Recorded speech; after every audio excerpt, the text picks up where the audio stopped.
diz João 17:12. Diz, e nenhum se perdeu, exceto o filho da perdição, para cumprir a escritura. Qual escritura se cumpriu? Onde aparece essa profissão na Torá? Qual escritura se cumpriu? A de que seria entregue. Então temos Judas, seu irmão, vendendo José aos ismaelitas e aos midianitas.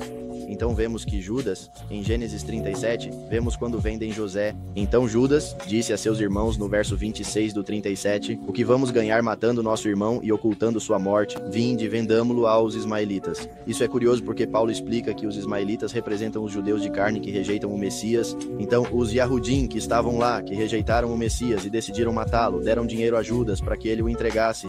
Eles espiritualmente, segundo o que Paulo explica no mistério que revela, seriam ismaelitas, como os que aqui compraram José. José nunca havia pecado, no sentido que fique claro do que a escritura nos mostra. Não se menciona nenhum pecado de José, ainda era um jovem, aos 17 anos nesse verso, o que é curioso porque em hebraico, o 17 é o valor numérico da palavra Tob, como dando a entender que ele era uma boa pessoa ainda. Homem bom, não é, apesar de que Yeshua diz, não, só Yahweh é bom, isso já tem outras explicações, mas para continuar, vende José aqui e Judas, como Judas vendeu Yeshua, e Judas vende José aos ismaelitas, como Judas vendeu Yeshua aos ismaelitas espirituais, segundo a revelação de Paulo. Então Judas disse a seus irmãos, o que vamos ganhar? Matando nosso irmão e ocultando sua morte, venham e vendamos aos ismaelitas, não coloquemos as mãos sobre ele, nosso irmão, carne. E seus irmãos concordaram com ele. Quando passaram os mercadores, midianitas, eram família. Há várias razões pelas quais um termo aparece depois do outro. No livro de Jachar, vemos mais claramente, então, lá vemos que o venderam. Vou continuar lendo. Eles tiraram José da cisterna, o trouxeram para cima e o venderam aos ismaelitas por 20 peças de prata. Curiosamente, nos livros dos testamentos dos pais das tribos, em um desses testamentos aparece que, na verdade, o venderam por 30 peças de prata, igual ao que deram a Judas, porque 30 peças é o valor de um escravo e o venderam como escravo, né? O que faz sentido. Mas 2 dos patriarcas das tribos deixaram 10 para eles e repartiram as outras 20 entre os 11. Bom, na verdade entre os 10, porque o outro era 20, diz, e nenhum deles se perdeu, senão o filho da perdição, para que a escritura se cumprisse. Então, não quer dizer que tenha que haver um verso que diga, e virá o filho da perdição e se perderá. Não, aqui Yeshua estaria explicando, tinha que se perder um qual? Aquele que recebeu o espírito do mal anticristo, aquele que se manifestará como o filho da perdição mencionado em Tessalonicenses, tinha que se perder essa pessoa que daria ouvidos ao inimigo, como estava profetizado que seria traído. Está a profecia dos Salmos que fala que um se levantaria contra ele, que aquele que come o pão com ele, que come seu pão, se levantaria contra ele, assim como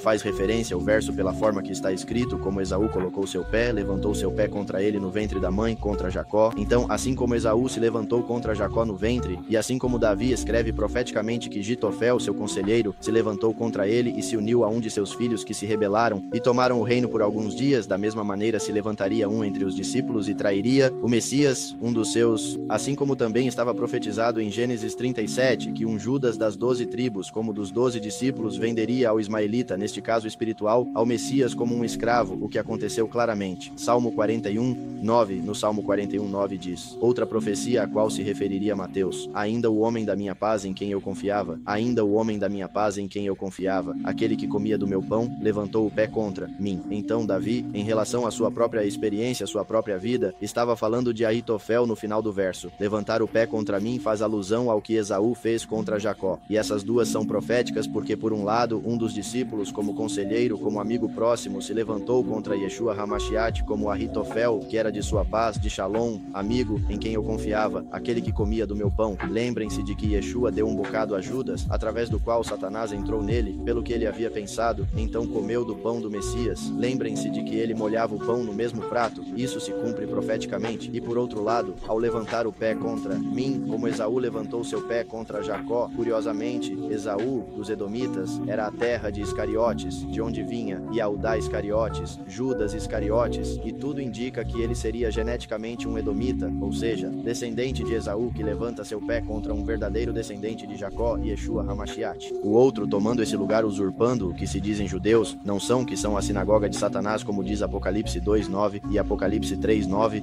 e curiosamente se chamava Judas, o nome da tribo principal, da tribo da qual levamos o nome Judá, os que louvam a Judas.